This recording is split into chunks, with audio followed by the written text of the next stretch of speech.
आचार्य जी सादर नमस्ते, सभी को नमस्ते। ओम जी, नमस्ते जी।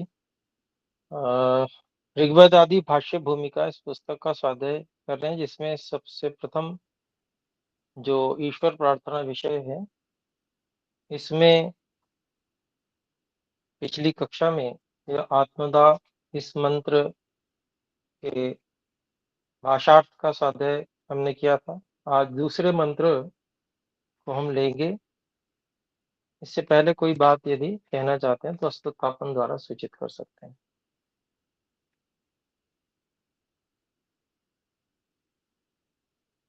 तो ठीक है, हम आगे बढ़ते हैं। देखिए, दूसरा मंत्र है ओम द्यौः शांति इत्यादि, और इसके भाषार्थ में है, हे सर्वशक्तिमान भगवान, आपकी भक्ति और कृपा से ही द्यौः जो सूर्यादि लोकों का प्रकाश और विज्ञान है, वह सब दिन हमको सुखदायक हो। तो सर्वशक्तिमान परमात्मा जो संपूर्ण सूर्य आदि जो द्युलोक और उनका प्रकाश करने वाले हैं, ऐसे ही धरती इत्यादि संपूर्ण ब्रह्मांड को बनाने और चलाने वाले हैं। तो ऐसे जो परमात्मा हैं, उन्होंने जो प्रकार जीवन का और आचरण का बताया है वेद में, तो वेद के उस प्रकार से जब हम कार्य करते हैं, वेद का स्वाध्याय भी करते हैं, पढ़ते पढ़ाते भी हैं, साथ में उसके अनुकूल आचरण भी करते हैं, तो इसी को भक्ति कहते हैं। और भक्ति विशेष ईश्वर की उपासना भी है, जो वेद में तरीका प्रकार बताया है उसके अनुसार ईश्वर की उपासना करना। तो ये भक्ति और परमात्मा की कृपा, तो कृपा और दया परमात्मा की हम सब जीवों पे है ही, और विशेष कृपा और दया भी परमात्मा की ओर से हमें प्राप्त होती है। उसके कारण से ही हमें ये जितने भी लोकांतर हैं, द्युलोक है, सूर्यादि लोक हैं, इनका प्रकाश है, इनका जो विज्ञान है, ये सब दिन हमको सुखदायक होता है। कभी कभी हम भक्ति का अर्थ गलत समझ जाते हैं। भक्ति का अर्थ केवल एक नाम जप मात्र समझते हैं, और भी नाम भी जो है जो वेदोक्त नहीं, अपने हिसाब से कुछ भी उसको भक्ति समझते हैं, तो उससे कभी भी जो ईश्वर की विशेष कृपा है वो प्राप्त नहीं होती। सामान्य कृपा जो पूर्व जन्म के कर्मों के अनुरूप फल मिलना है, वो तो मिलता रहेगा। तो ये जो विशेष कृपा है परमात्मा की, वह हमें तभी मिल सकती है जब हम इस प्रकार से ईश्वर की सच्ची भक्ति करते हैं और आज्ञा पालन करते हैं, वेद का पठन पाठन और उसके अनुकूल आचरण। फिर आगे कहते हैं, तथा जो आकाश पृथ्वी जल औषधि वनस्पति वट आदि वृक्ष, जो संसार के सब विद्वान, ब्रह्म जो वेद, ये सब पदार्थ और इनसे भिन्न भी जो जगत है, वे सब सुख देने वाले हमको सब काल में हों। तो देखिए, अब हम यहाँ पर देखते हैं कि आकाश है, तो आकाश भी एक द्रव्य माना गया है।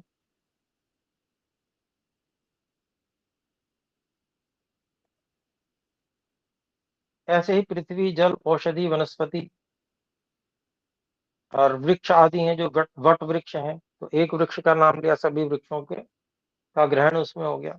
ये सब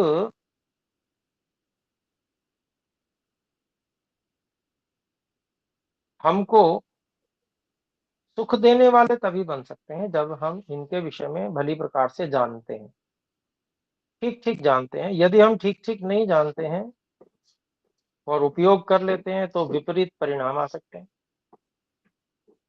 तो जो ये सारा विज्ञान है इन पदार्थों का, पदार्थ विज्ञान है, वो सारा वेदों में उपलब्ध है।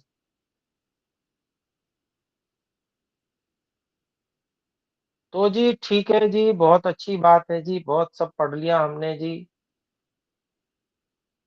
परंतु जिसको कहते हैं कि भाई सुन भी लिया, लेकिन पंचों की बात शर्माते और पतनाला वहीं गिरेगा वाला अगर हिसाब रहता है, तो करेंगे तो हम वही जो हम करते आ रहे हैं, तो बात नहीं बनेगी। उसके लिए विशेष रूप से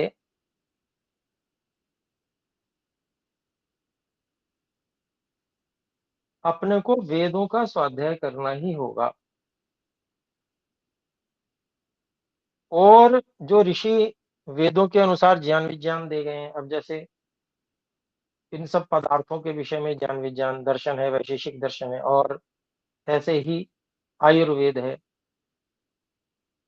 तो ऋषियों ने वो ज्ञान विज्ञान दिया हुआ है, वेदों में से ही निकाला है। तो उनका भी अध्ययन हमें करना होगा, उन पर जो सही है उन पर विश्वास करके और फिर आगे बढ़ना होगा। हम विश्वास किन पे करते हैं आज? जो अप्रामाणिक लोग हैं, जिनकी बातें एक बार नहीं, दो बार नहीं, तीन बार नहीं, 10 बार, 50 बार, 100 सैकड़ों बार गलत सिद्ध हो चुकी है। वो विचार कर, सोच विचार के नहीं बोलते हैं। उनके मन में कोई ऐसा विचार आया, वो प्रकट कर देंगे, उसको थ्योरी बनाकर पेश कर देंगे, फिर उसके बाद उसी का खंडन करने लगते हैं। ऐसे वैज्ञानिक लोग, और उनकी जो चिकित्सा व्यवस्था है उस पे हम लोग विश्वास करते हैं, सारे के सारे देख लीजिए। और जो आयुर्वेद है उसको पढ़ने के लिए तैयार नहीं है। वो हमारे पास में है, हमारे ऋषियों का है, और उसके हिंदी भाष्य भी बड़े अच्छे अच्छे हैं।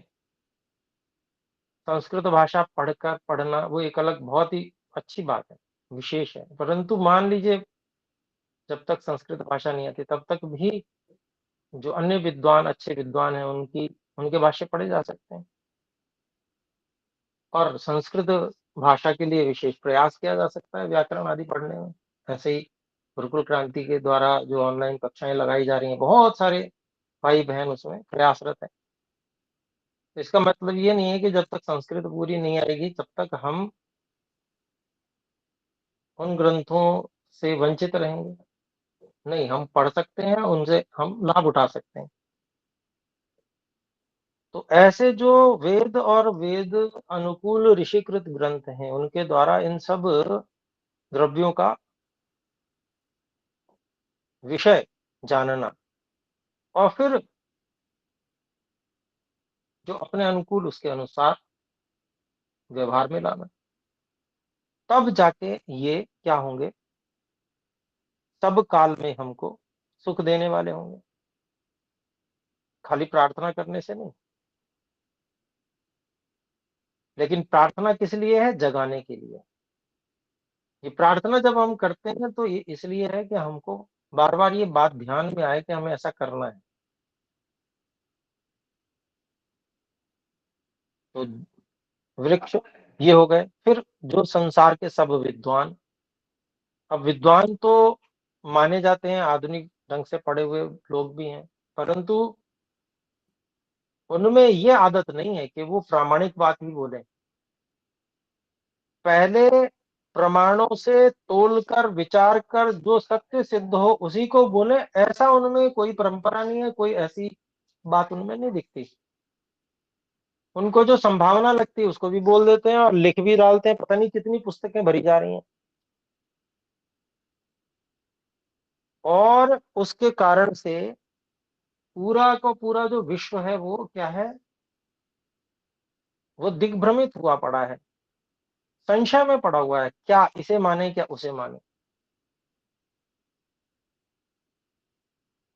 ऐसे जो तथाकथित विद्वान है उनकी बात नहीं चल रही यहाँ पर। यहाँ विद्वान वो जो प्रमाणों पर कसकर तब बात बोलने वाले, वो विद्वान, जो संसार के सब विद्वान हैं, जो ऐसे ही नहीं बोल देते हैं कुछ भी, जो पहले न केवल विचार करते हैं बल्कि प्रमाणों से परीक्षण करके तब केवल सत्य ही बोलते या कहते या लिखते हैं।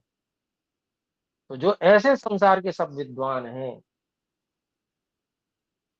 वे ही सुख देने वाले हो सकते हैं, नहीं तो बाकी सब जगह मिश्रण होगा।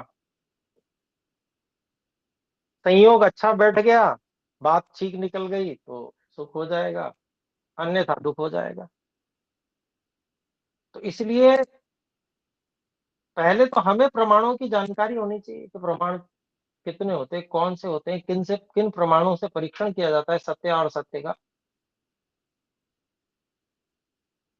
तब हम जान सकते हैं कौन विद्वान है कौन अविद्वान है। हमें भी पता होना चाहिए पहले बहुत कुछ।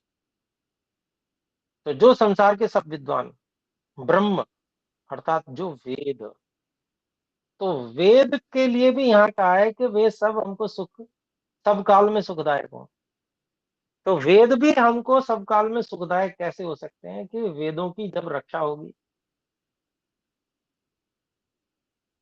बीच के काल में हमारे कुछ पूर्वज ऐसे इतने लापरवाह हो गए कि उन्होंने वेदों के पठन पाठन की परंपरा को ही एक तरह से लुप्त प्राय कर दिया।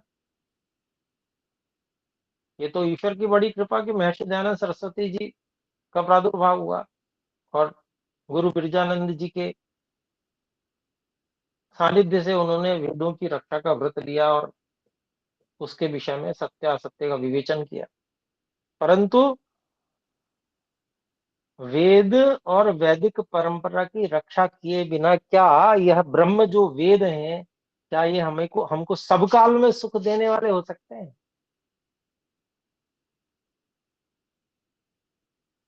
तो तब तक नहीं हो सकते जब इसकी परंपरा में हमारा योगदान भी न हो। ये सब पदार्थ और इनसे भिन्न भी जो जगत है, इनसे भिन्न जगत जो है वो कैसे सुखदायक हो सकता है? दो प्रकार से। पहला प्रकार तो ये कि वो अनुकूल चलते हो वेदों के, तो सुखदायक होंगे, और अगर वो वेदों के प्रतिकूल चलते हो तो वो सुधार गृह में होने चाहिए, तब सुखदायक हो सकते हैं। अर्थात दुख न पहुंचाने वाले होना ही उनका हमारे लिए सुखदायक होना है। जो वेद के विरुद्ध चलने वाले हैं वो कभी स्वयं के लिए भी सुखदायक नहीं हो सकते, अन्यों की तो बात ही क्या कहें। तो ऐसे लोग भी, अन्य भी हमारे लिए सब दिन सब काल में सुखदायक तभी हो सकते हैं जब हमारे पास इतनी सामर्थ्य हो कि ऐसे लोगों को का सुधार करने के लिए व्यवस्था हम बना सकें, उनको सही मार्ग दिखा सकें। तो ये सब प्रार्थनाएं हैं। प्रार्थनाओं में क्या है? जागरण है, जगाया जा रहा है। प्रार्थना भी की जा रही है, लेकिन प्रार्थना का उद्देश्य साथ में ये है कि अंतः जागरण हो, अंदर से हम जाग जाए। ये प्रार्थना तो हम कर रहे हैं, भाई प्रार्थना करने से कुछ होता है क्या? खाली प्रार्थना तो पता नहीं कब से कर रहे हैं। प्रार्थना करने से अगर कुछ होता तो, केवल प्रार्थना करने से कुछ होता तो जो सनातनी समाज है वो सिमट कर भारत में भी इतना कम न रह जाता जो पूरे विश्व में था। कभी सिमटते सिमटते सिमटते सिमटते इतना सा रह गया, और जो विधर्मी है, जो इनको न मानने वाले हैं, वो उनकी संख्या बढ़ती ही चली जा रही है, बढ़ती ही चली जा रही है। यदि केवल प्रार्थना से अगर ऐसा हो सकता तो ऐसा कैसे हो जाता? तो इसलिए ये सब प्रार्थनाएं केवल प्रार्थनाएं नहीं है बल्कि प्रेरणाएं हैं, जिससे हमारे अंदर अंतः प्रेरणा जागृत हो। तो वे सब सुख देने वाले हमको सब काल में हो कि सब पदार्थ सब दिन हमारे अनुकूल रहें। हमारे अनुकूल अर्थात हम वेद के अनुकूल रहें, तब हम ये कह सकते हैं कि सब हमारे अनुकूल रहे। इससे इस वेद भाष्य के काम को सुखपूर्वक हम लोग सिद्ध करें हे भगवान। तो ये जो है प्रार्थना ईश्वर से महर्षि जी कर रहे हैं, और उसके लिए वो किसी से छुपा नहीं है, उन्होंने कितना पुरुषार्थ किया है सारे समाज को सही मार्ग पर लाने के लिए। और फिर आगे कहते हैं, हे भगवान, इस सब शांति से हमको विद्या, बुद्धि, विज्ञान, आरोग्य और सब उत्तम सहायकों कृपा से दीजिए। तो ये शांति केवल शांति न रह जाए, ये शांति हमारे लिए विद्या, बुद्धि, विज्ञान, आरोग्य और सब उत्तम सहाय ये प्राप्त कराने वाली हो। शांति खाली शांति हो गई जी, बिल्कुल खत्म। तमोगुण में भी शांति होती है, सब कुछ ठहर गया, स्थिर हो गया, वो शांति नहीं मांग रहे। ये शांति अत्यंत उन्नति का हेतु है, उस सात्विक शांति का हम आवाहन कर रहे हैं, उसको हम चाहते हैं। तो इस सब शांति से हमको विद्या, बुद्धि, विज्ञान, आरोग्य और सब उत्तम सहायकों कृपा से दीजिए, तथा हम लोगों और सब जगत को उत्तम गुण और सुख के दान से बढ़ाइए। तो देखिए, अर्थ का अभिप्राय कितना गंभीर गहन होता है और प्रेरणादायक होता है। और यूं तो शांति पाठ हम शायद प्रतिदिन भी करते होंगे, प्रतिदिन क्या 2 बार भी कर सकते हैं, हो सकता है करते हो हम में से बहुत से भाई बहन। परंतु यदि अर्थ का भाव उसमें विशेष नहीं है तो कोई मार्गदर्शन उससे प्राप्त नहीं होता है। तो यहाँ पर वही महर्षि जी ने एक उत्तम परंपरा चलाई। बीच के काल में ये परंपरा लुप्त हो गई थी, केवल वेद के मंत्रों का उच्चारण मात्र रह गया था, अर्थ से कोई सरोकार नहीं था लोगों का। बहुत बड़ा उपकार है ऋषि दयानंद जी का और स्वामी विरजानंद जी का, उन्होंने उस जो अर्थ की परंपरा को फिर से स्थापित किया है, और हम उन मंत्रों के जो मूल भाव है उनको समझ पा रहे हैं। आगे प्रार्थना है, यतो यतः समीहसे वाली, और उसका अभिप्राय, हे परमेश्वर, आप जिस जिस देश से जगत के रचन और पालन के अर्थ चेष्टा करते हैं, समीह से, उस देश से हमको भय से रहित कीजिए। तो इसका कहने का भी अभिप्राय क्या है कि कौन सा ऐसा देश स्थान कौन सा है जहां परमात्मा जगत की रचना और पालन के लिए चेष्टा नहीं कर रहे हैं। पूरे संपूर्ण ब्रह्मांड में जहां जहां जीवन है, ये तो जीवन दृष्टिगोचर हो रहा है।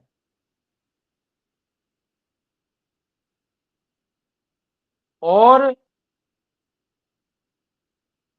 हो सकता है कुछ बातें ऐसी भी हों जो हमारी समझ से बाहर की हों। हमारे लिए तो ये जितनी समझ की बातें हैं वो हम समझ रहे हैं, जो वेद में बताई गई हैं, हमारी योग्यता के अनुसार, मनुष्य की जितनी हो सकती है योग्यता उसके अनुसार परमात्मा ने वो ज्ञान विज्ञान दिया है। उससे आगे भी कुछ सृष्टि परमात्मा ने और जो बनाई है उसमें कुछ और प्रयोजन भर रखे हैं। हम संपूर्ण विश्व को 2 भागों में बांट रहे हैं, कर्म योनि और अ, भोग योनि। कर्म योनि में भोग भी होता है, लेकिन वहां कर्म की प्रधानता रहती है जो मनुष्य में होती है। अब भोग योनियों को हम देख रहे हैं, कीड़ा भी है, बंदर, कुत्ता, घोड़ा, गधा, पक्षी, कितने सारे, ये सब भोग योनि है। अब भोग योनि में जितना हम देख सकते हैं और कल्पना कर सकते हैं,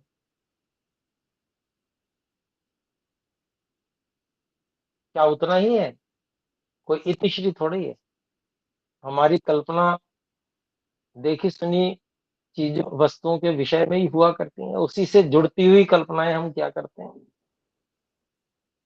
जो जिस ज्ञान विज्ञान के विषय में कोई भोग योनि ऐसे विचित्र भी हो सकती है, बिल्कुल ही जो हमारी कल्पना से परे है। इतनी होती हैं जो बाद में जब प्रकट होती हैं तो हम लोग आश्चर्यचकित होते हैं उनको देख-देख के।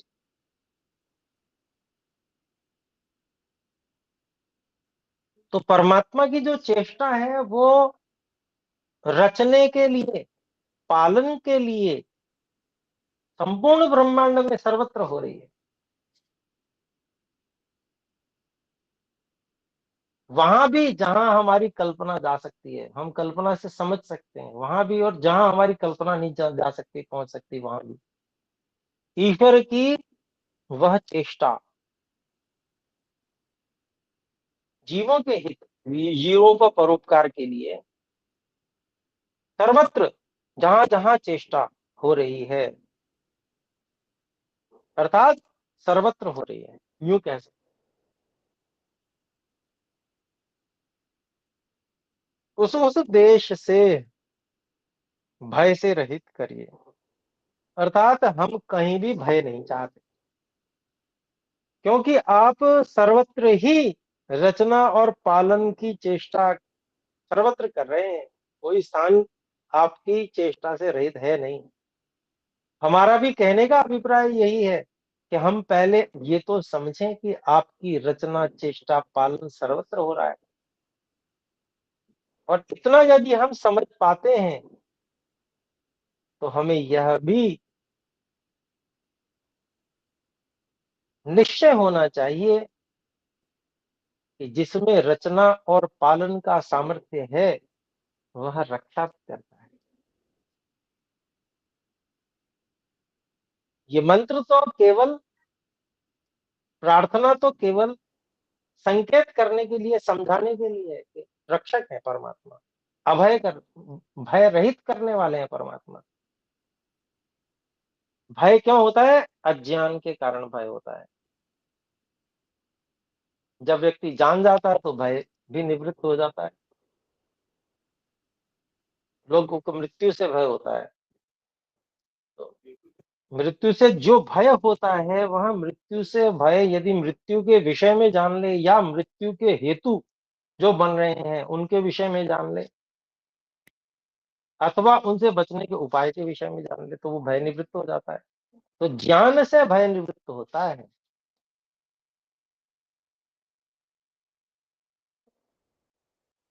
तो जैसे जैसे हम जानते जाते हैं कि हे परमात्मा, आपका पालन, रचना सर्वत्र है, चेष्टा सर्वत्र है, तो उस सभी देशों में हमें भय से रहित कीजिए। अर्थात जब हम आपको सर्वव्यापक जानते हैं और आपकी व्यवस्था को यथावत समझते हैं तो हम भय से रहित हो ही जाते हैं। आगे, अर्थात किसी देश से हमको किंचित भी भय ना हो। इस बात को भी महर्षि जी ने स्पष्ट कर दिया, किसी देश से हमको किंचित भी भय ना हो, क्योंकि सर्वत्र ही हे परमात्मा आपकी चेष्टा है। फिर आगे, शन्नः कुरु प्रजाभ्य इत्यादि, वैसे ही सब दिशाओं में जो आपकी प्रजा और पशु हैं उनसे भी हमको भय रहित करें। क्योंकि जैसे हे परमात्मा आपने हमारे शरीरों की रचना की, ऐसे ही अन्य जो प्रजाएं हैं, पशु हैं, उनके भी शरीरों की आपने रचना की। ऐसे ही जैसे हमारे पास मन है, ऐसे ही उन सब प्राणियों के पास भी मन है, और उस मन को हम समझ सकते हैं। यदि हम भय से युक्त हो,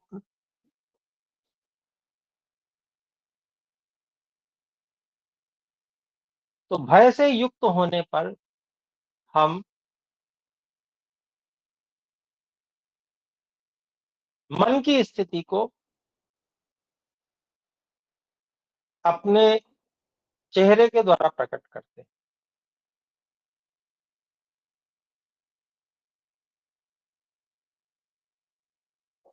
किसी को डराना होता है तब भी कोई दूसरा व्यक्ति अपने चेहरे इत्यादि हाव भाव से अपने भयावहता को प्रकट करता है।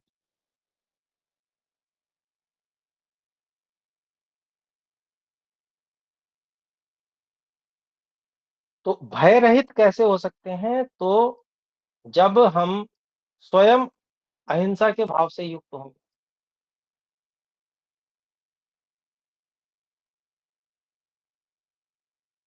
हमारे मन में किसी के प्रति वैर भाव नहीं होगा, प्रेम का भाव होगा, तो हमारा जो चेहरा और हाव-भाव होंगे वो भी उसी प्रकार के होंगे। और इसके कारण से जो अन्य पशु इत्यादि होंगे, वो भी उसी प्रकार के भाव-भावों को समझते हैं। तो उनसे हमें निर्भयता होगी। इसके साथ ही कुछ जो हिंस्र पशु होते हैं, वे उनका स्वभाव ही हिंसा करना है। तो उसके लिए हमको सुरक्षा के उपाय साथ में रखने चाहिए। तो ये सब बातें इसके अंतर्गत ही हैं।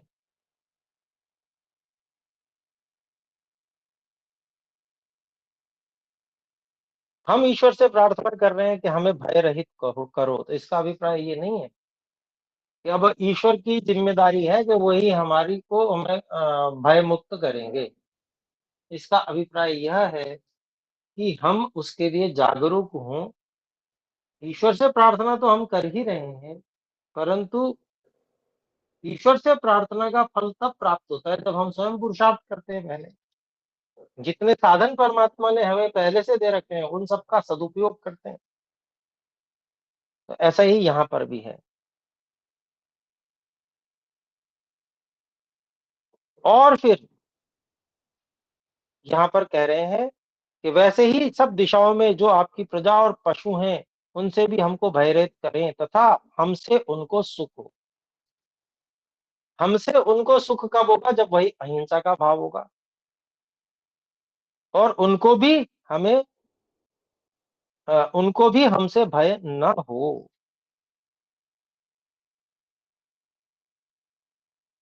तो हमारा आचरण जब वेद के अनुकूल होगा, तो कभी भी दूसरे प्राणियों को हमसे भय नहीं होगा। हम द्वेष आदि जो है वो नहीं करेंगे, वैर भाव नहीं रखेंगे। फिर आगे कहते हैं तथा आपकी प्रजा में जो मनुष्य और पशु आदि हैं, उन सब से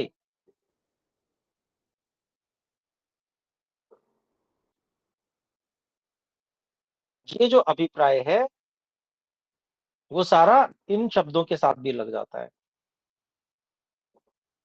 सभी के लिए कह रहे हैं, मतलब आपकी प्रजा में जितने भी मनुष्य हैं और पशु हैं। परंतु जब कुछ मनुष्यों ने ऐसी परंपरा चला दी कि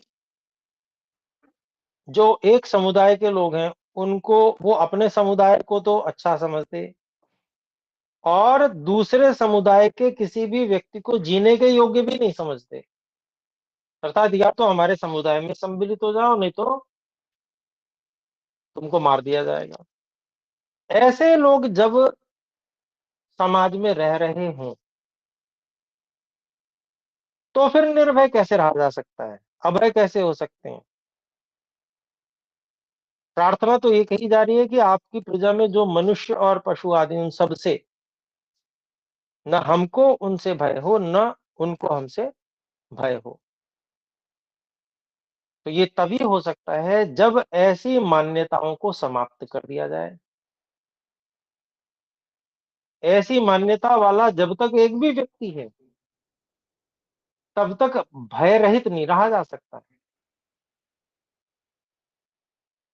गलत मान्यता वाला। तो ये कौन करेगा? इसके लिए ईश्वर केवल कुछ कर दे स्वयं तो नहीं होगा, उसके लिए पुरुषार्थ करना पड़ेगा। और बहुत से ऐसे भाई-बहन जो है, कोई सन्यासी हैं, कोई इस तरह से उनकी उनसे कोई शास्त्रार्थ करके, उनसे कोई बातचीत करके और ऐसे लोगों को जो उनके इस प्रकार के मत है, उसमें से वापस ला रहे हैं सनातन धर्म में। तो ऐसे बहुत सारे लोग लगे हुए हैं, तो उनका सहयोग करना, ये बाकी लोगों का कार्य जो ऐसा कार्य नहीं कर रहे हैं। तब ऐसा माना जाएगा कि हम जो ईश्वर से ये प्रार्थना कर रहे हैं कि वो भी हमसे अभय हो, हम भी उनसे अभय हो, इस प्रार्थना की सार्थकता होगी। और हम अगर ऐसा नहीं कर रहे हैं कि जो ऐसा प्रयास कर रहे हैं, उनका सहयोग नहीं करते किसी भी तरह से, हम समर्थन नहीं करते किसी भी तरह से, तो ये प्रार्थना निष्फल समझी जाएगी। तो आगे कहते हैं, जो धर्म, अर्थ, काम और मोक्ष पदार्थ हैं, उनको आपके अनुग्रह से हम लोग शीघ्र प्राप्त हों। तो सबसे पहले तो जीवन की सुनिश्चितता होनी चाहिए, निर्भरता होनी चाहिए, तभी तो व्यक्ति धर्म, अर्थ और काम और मोक्ष के विषय में व्यक्ति सोच सकता है। जिस व्यक्ति को जीवन का ही भय होगा कि मैं अगले क्षण जीऊंगा या नहीं जीऊंगा,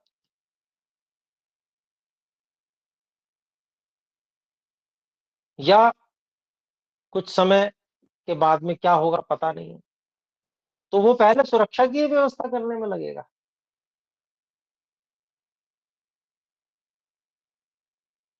तो इसलिए धर्म, अर्थ, काम और मोक्ष जो पदार्थ हैं, उनको हे परमात्मा आपके अनुग्रह से हम लोग शीघ्र प्राप्त हो, ये प्रार्थना करना अच्छा है, लेकिन ऐसी व्यवस्था तैयार करना कि जिसमें हम ऐसी इच्छा कर सके, ये भी अपना ही कर्तव्य है।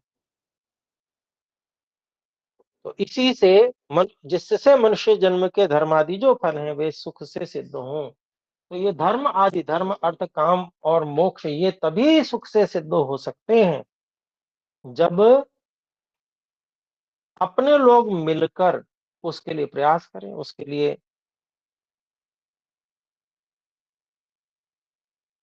सुरक्षा क्रांति नाम से कार्य एक किया जा रहा है, जिसके अंतर्गत एक ऐप का निर्माण किया गया है।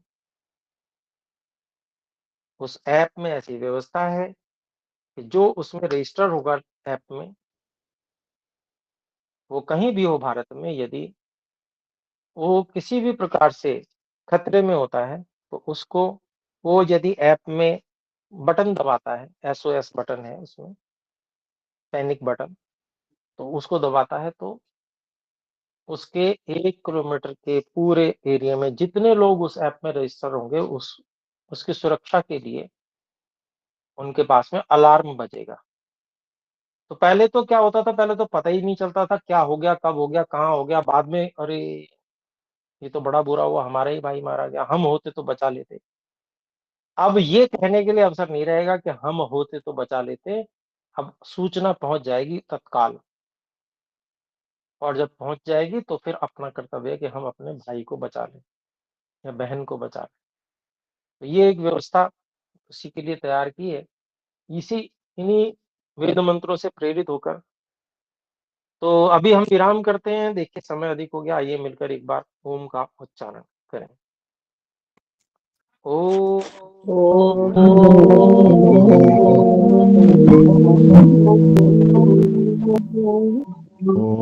सभी को नमस्ते जी। सभी को नमस्ते जी।